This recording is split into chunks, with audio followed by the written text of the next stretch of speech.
만일 우리가 그리스도 안에서 의롭게 되려 하다가 죄인으로 드러나면 그리스도께서 죄를 짓게 하는 자냐? 결코 그럴 수 없느니라. 만일 내가 헐었던 것을 다시 세우면 내가 나를 범법한 자로 만드는 것이라. 내가 율법으로 말미암아 율법에 대하여 죽었나니 이는 하나님에 대하여 살려 함이라.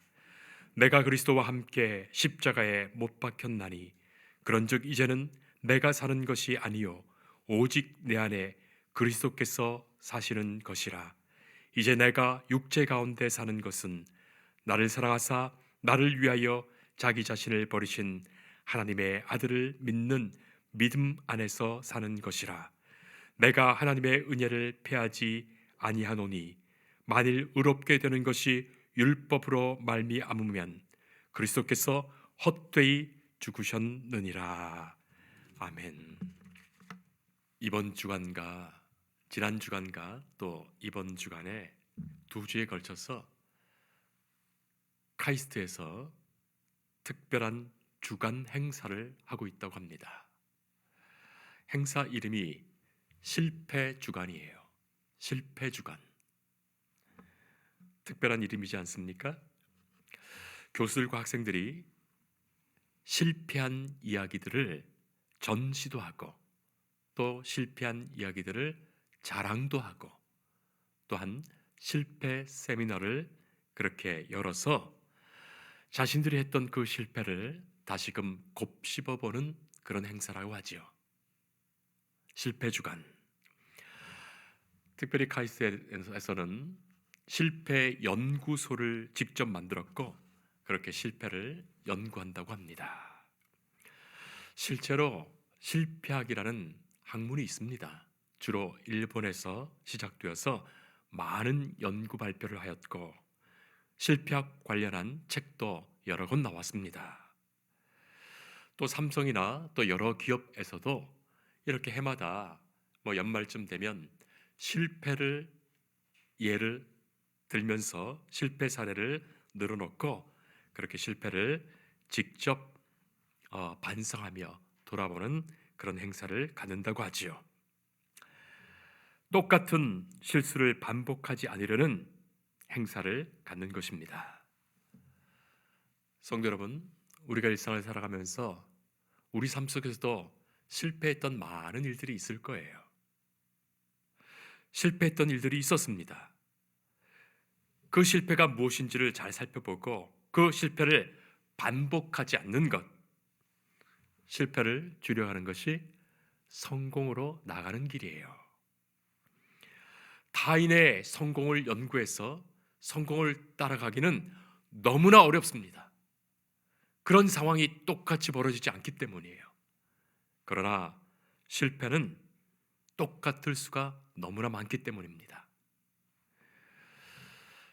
실패와 관련해서 이 카이스트에서 전시된 사진과 사연이 있는데 예를 들어서 이런 거예요. 한 교수님은 이 스포이드에 너무나도 작은 수량의 액체 사진을 올립니다. 얼마 남지 않은 화학 액체 케미컬 0.1mg 때문에 모든 실험 계획이 취소되었다는 이야기예요. 지금까지 그 실험을 위해서 들인 시간과 노력이 다 허사가 되어버렸고 일주일을 연기하게 되었다는 겁니다.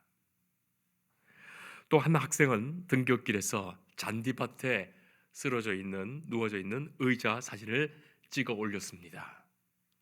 넘어진 의자가 마치 실패한 사람 같이 보였다는 거예요.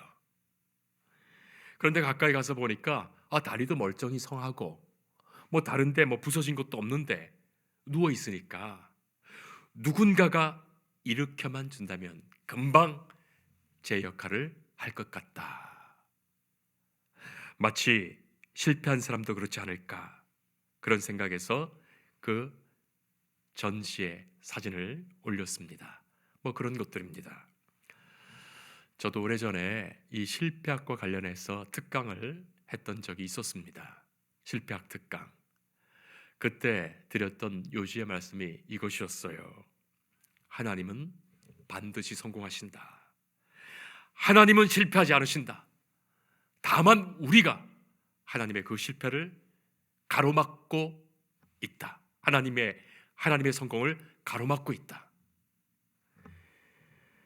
하나님의 성공을 가로막고 있는 인간적인 실패의 요인들을 제거해낸다면 틀림없이 우리는 성공할 것이다. 그것이었어요. 그렇죠. 하나님은 실패하지 않으십니다. 우리가 어떤 실패 요인들로 하나님의 성공을 가로막는 것 아니겠습니까? 성도 여러분, 오늘은 종교개혁 기념주일 예배를 우리가 드립니다. 전 세계에 있는 개신교회는 10월 마지막 주일을 종교개혁 기념주일로 예배드립니다. 마틴 루터가 1517년 10월 31일에 독일 비텐베르크 성당에 당시 가톨릭 교회에 대한 95개조 반박문을 게시한 바로 그날을 종교개혁의 시점으로 잡고 해마다 이 종교개혁을 기념하고 있죠. 자, 그런데 사실 알고 보면 95개조의 반박문이라는 것, 당시 기독교회가 무엇에 실패하고 있었는지 그것을 드러낸 사건이었어요. 하나님의 역사를 가로막고 예수님의 복음을 가로막고 있었던 그 교회의 실패 항목이 무엇이었는지를 고발하고 비판하고 성찰한 것이었어요. 무엇을 더 잘하기 위해서 이런 것 하자 저런 것 하자는 제안이 아니었습니다. 주로 연합과 면접에 대한 비판이 많았지만 근본적인 우리의 실패 요인을 가혹히 판단하고 비판했던 것입니다. 하루는 예수님의 제자들이 예수님께 나와 물었습니다. 요한복음 6장 28절에 우리가 어떻게 하여야 하나님의 일을 하오리까? 그런 제자들의 질문에 예수님이 주신 대답이 이것입니다. 29절에 하나님께서 보내신 일을 믿는 것이 하나님의 일이다. 성도 여러분, 어떻게 생각하십니까? 우리는 무엇인가를 해야 한다는 생각에서 무엇을 할까 여쭈어 보지만 예수님의 대답은 그것 아니었어요. 사실 우리가 무엇인가를 안 해서가 아니라 무엇인가를 해서 역사 속에서 하나님의 영광을 가리었고 교회를 망쳤던 일이 더 많았던 거예요. 뭔가를 하기 전에 하나님께서 보내신 이 예수를 믿는 것, 그것이 하나님의 일이다 말씀하셨어요. 한경직 목사님의 유명한 일화가 많이 있는데 그 중에 하나가 이것입니다. 한경직 목사님 말년에 임종하시기 전에 여러 제자 목사님들이 찾아와 목사님께 이런저런 이야기 나누다가 이제 인사하고 떠나갈 때쯤 되어서 제자들이 그렇게 한경직 목사님께 말씀드렸죠. 목사님, 우리 후배들을 위해서 주실 가장 소중한 단 한 말씀, 그 딱 한 말씀만 해주세요. 그 말에 한경직 목사님이 하신 말씀이 이것입니다. 예수 잘 믿으세요. 그것이었어요. 예수 잘 믿으세요. 우스갯소리로 가장 좋은 인공지능 슈퍼컴퓨터에 역사상 기독교의 모든 자료를 다 입력해 놓고서 지금 한국교회 문제를 놓고 해결 방안을 질문했더니 이 슈퍼컴퓨터가 예수님을 믿으세요 했다지 않습니까? 우리의 모든 문제가 예수님을 믿지 못하는 데서, 예수님을 바로 믿지 못하는 데서 발생하는 거예요. 성도 여러분, 오늘 우리는 사도 바울의 너무나도 소중한 말씀을 듣습니다. 20절의 말씀, 내가 그리스도와 함께 십자가에 못 박혔나니 그런즉 이제는 내가 사는 것이 아니요 오직 내 안에 그리스도께서 사시는 것이라. 이제 내가 육체 가운데 사는 것은 나를 사랑하사 나를 위하여 자기 자신을 버리신 하나님의 아들을 믿는 믿음 안에서 사는 것이라. 너무나도 소중한 말씀이에요. 너무나 귀한 말씀이고 기독교 신앙의 요절이 되는 성경 구절입니다. 내가 그리스도와 함께 십자가에 못 박혔다, 그것입니다. 십자가에 못 박힐 것이다가 아니에요. 이미 못 박혔답니다. 이미 죽었다예요. 여러분, 누가 죽었습니까? 내가 죽었다입니다. 예수님께서 십자가에 못 박혀 죽으신 줄 알았는데 알고 보니 내가 못 박혔다, 내가 죽었다를 고백하는 그것입니다. 예수님의 십자가에 못 박히심이 곧 나의 못 박힘이요 그가 십자가에 죽으신 것이 곧 나의 십자가의 죽음이라는 고백입니다. 바로 이 지점에서 십자가의 사건이 십자가의 신앙이 되는 거예요. 그런즉 나는 죽었습니다. 십자가에 죽었습니다. 완전히 죽었습니다. 진노로 죽었고 형벌받아 죽었고 죄값 치르며 죽었습니다.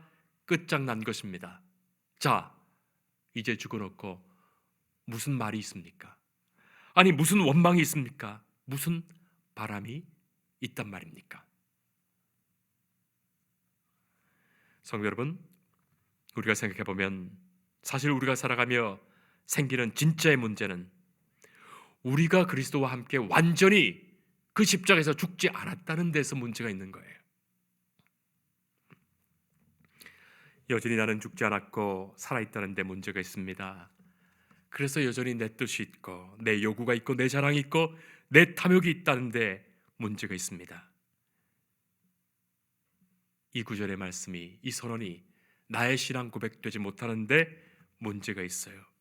이전 것 다 끝난 것인데 아직도 죽지 않아 이전 것에 붙들려 살고 있으니 말입니다. 우리가 진정으로 하나님의 사람, 하나님의 기뻐하시는 일을 감당하는 사람, 하나님의 복음의 사람 되는 것, 내 삶의 신앙의 개혁, 종교 개혁이 이루어져야 한다면 내가 지금 현실적으로는 이 땅에 발을 디디고 살아가고 있지만 주와 함께 우리가 십자가에서 죽었다는 것을 확실히 분명히 고백하는 중에 이 세상에 그 어떤 것이 우선순위가 아니라 하나님의 나라와 그의 의가 우선순위가 된다면 모든 것이 해결되지 않겠습니까? 그러면 모든 것을 더하시리라 하시는 주님의 말씀을 믿고 주를 따르는 거기에 있어요. 여러분, 우리가 얼마나 연약한 사람인지요. 참 연약합니다. 얼마나 주님 앞에 부끄러운 사람인지요. 조금만 어려운 일이 생기면, 조금만 고난스러워도 실망이 먼저 생기고 원망이 먼저 생기고 감사가 사라지고 찬송이 사라지니 말입니다. 기도가 그쳐지니 말이죠. 내가 진정으로 십자가에 이미 못 박혀 죽었다는 고백을 할 수 있다면 주님 주시는 모든 것을 감사할 수 있어요. 아니, 이미 죽었는데 지금 덤으로 사는 생인데 무엇이 감사가 아니겠습니까? 진짜로 주님께 기도하며 살 수 있습니다. 이제는 주의 인도하심을 믿고 성령님의 도우심으로 살 수 있습니다. 자, 사도 바울이 이 문제를 제기하면서 매우 중요한 신학적 질문을 던집니다. 왜 예수 그리스도를 영접하여 복음을 영접하여 참 생명과 자유와 구원을 얻어놓고서 왜 옛사람, 옛 생활로 돌아가려 하는가? 왜 주께서 헐었던 것을 다시 세우려 하는가? 이제는 우리가 복음으로 사는 사람인데, 성령님의 능력으로 살아가는 사람인데 왜 자꾸만 옛날로 돌아가려 하는가? 마음으로 생각으로 자꾸만 옛날로 율법적으로 돌아가려 하는가? 왜 우리는 자꾸만 정죄하고 누군가를 탓하려 하고 원망하며 억지로 끌려 살아가고 있는가? 한국교회 교회사에 등장하는 목사님들 중에 극적인 회심하신 분으로 김익두 목사님이라고 계십니다. 그분 김익두 목사님의 님을 통해서 주기철 목사님, 김재준 목사님, 이성복 목사님 같은 훌륭한 목회자들이 또한 회심을 하게 됩니다. 그런데 원래 이 김익두 목사님은 예수님을 믿기 전에 잘 알려진 깡패였어요. 깡패. 황해도 안악골 호랑이라고 말할 정도로 잘 알려진 유명한 깡패였습니다. 그래서 사람들이 김익두만 보면 슬슬슬슬 피해 다녔고 이름만 들어도 벌벌 떨었다지 않습니까? 자, 그런데 이분이 예수를 믿고 회개한 거예요. 1892년에 아내 셀리와 함께 미국 북장로교회 선교사로 파견을 받아서 한국에 온 윌리엄 스왈론, 소안론 선교사님 목사님이라고 계십니다.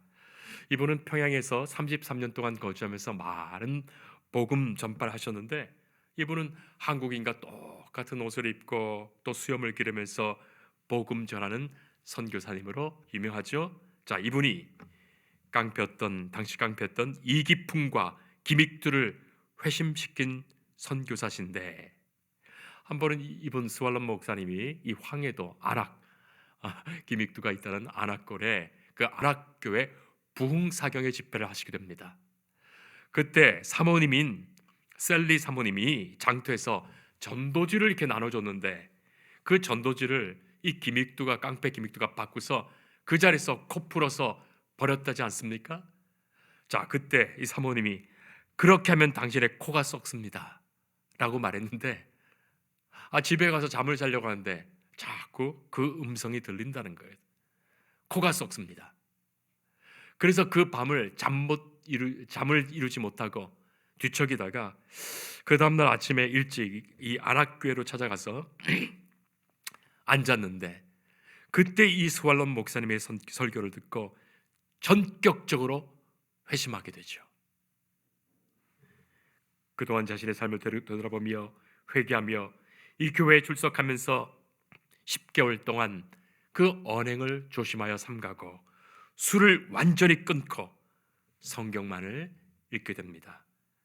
그리고 이 스왈론 목사님에게 세례를 받았고 스왈론 목사님의 매서인이 되어서, 당신은 성경책이나 책을 파는 그런 매서인이 되어서 복음을 전하는 자가 됩니다. 그리고 훗날 평양신학교 3회 졸업생이 되었고 수많은 사람에게 복음을 전하는 대부흥사가 되셨죠. 자, 이분이 회개한 후에 자신의 삶이 너무나 부끄러워서 옛사람이 죽었다는 이 사실을 공개적으로 말해야겠다 하는 생각에서 부고장을 돌렸어요. 이 김익두 이분이 말이죠. 그 부고장에 김익두는 죽었다라는 부고장을 다 돌렸어요. 그런데 사람들이 그 부고장 받고서 얼마나 좋아들 하는지요. 그런데 죽었다는 그 김익두가 성경책을 들고 나타나서 거리를 활보하는 것을 보고 하루는 어떤 사람이 실수한 척하면서 이 구정모를 부어버린 거예요. 자, 그런데 김익두 목사님 아무 일도 없었다는 듯이 툴툴 털고서는 이렇게 말했다지 않습니까? 옛날에 김익두가 죽었다는 사실에 기뻐하세요. 만일 옛날에 김익두가 살았다면 당신은 오늘 죽었어. 그렇게 말했다는 겁니다. 성도 여러분, 내가 그리스도와 함께 십자가에 못 박혀 죽었다 선언한 이 말씀, 나의 신앙 고백이 되고 있는가 말입니다. 여러분, 십자가를 바라볼 때마다 우리가 십자가에 달리신 예수님을 생각하지만 동시에 내가 저 십자가에 죽었다고 고백할 수 있는 귀한 믿음의 사람일 수 있기를 바랍니다. 내가 죽었다는 이 고백에서만 하나님이 우리를 살리시며 역사하시는 거예요. 19절 말씀, 내가 율법으로 말미암아 율법에 대하여 죽었나니 이는 하나님께 대하여 살려 함이라. 믿음이란 그 불타는 재물과 함께 더불어 죽는 겁니다. 하나님께서 만드신 그 제사 제도가 그랬던 거예요. 소나 양이나 각종 제물을 가져와서 태우지만 그것 태우는 것이 문제가 아니라 나를 대신해서, 내 죄를 대신해서 실은 내가 저기 타야 되는데 제물이 타고 있다는 그 고백에서 하나님께서 우리의 죄를 깨끗이 용서해 주신 거예요. 예수님께서 십자가에 그렇게 희생 제물로, 화목 제물로 하나님께 드려짐으로써 내가 함께 십자가에, 그리스도와 함께 십자가에 못 박혀 죽어 내가 죽음으로써 하나님께서 이전까지의 모든 죄를 깨끗이 용서하시며 우리를 하나님의 사람으로 새롭게 하신 거예요. 십자가를 바라볼 때마다 내가 저 십자가에 못 박혀 죽었음을 기억할 것입니다. 마틴 루터가 종교개혁을 할 때 마귀가 가끔 그 마음속에 그렇게 속삭였다고 합니다. 그런 고백을 기록하고 있어요. 문득문득 마귀가 찾아와서 자기 자신을 의심케 했다는 거예요. 도대체 네가 뭔데 이런 일을 하려느냐? 자꾸 의심을 일으킵니다. 그때 루터가 외친 말이 있었습니다. 예수님이 나를 위하여 죽으셨다. 그것입니다. 예수님이 나를 위하여 죽으셨다.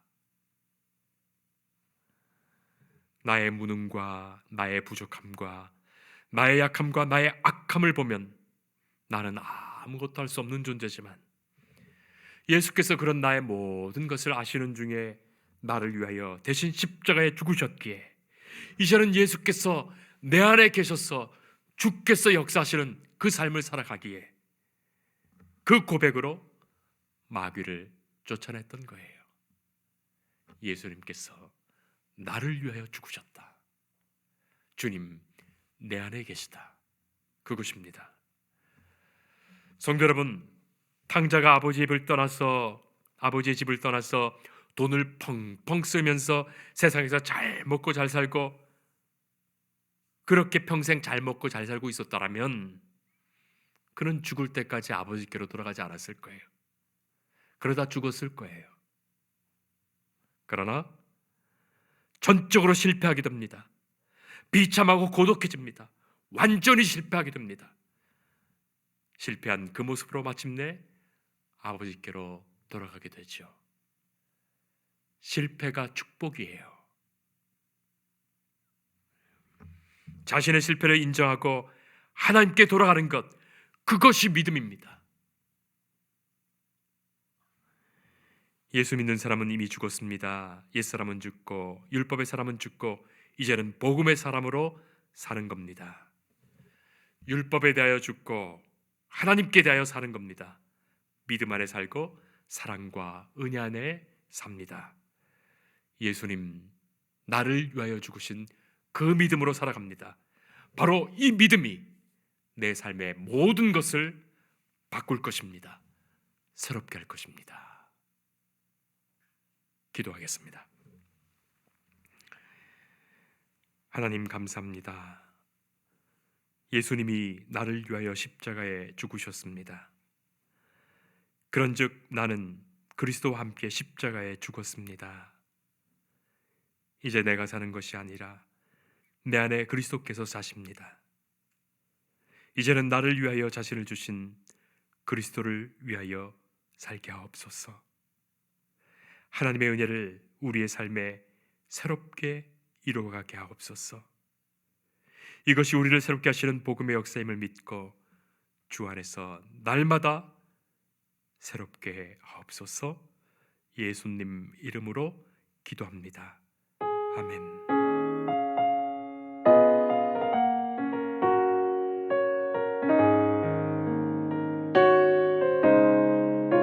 주 예수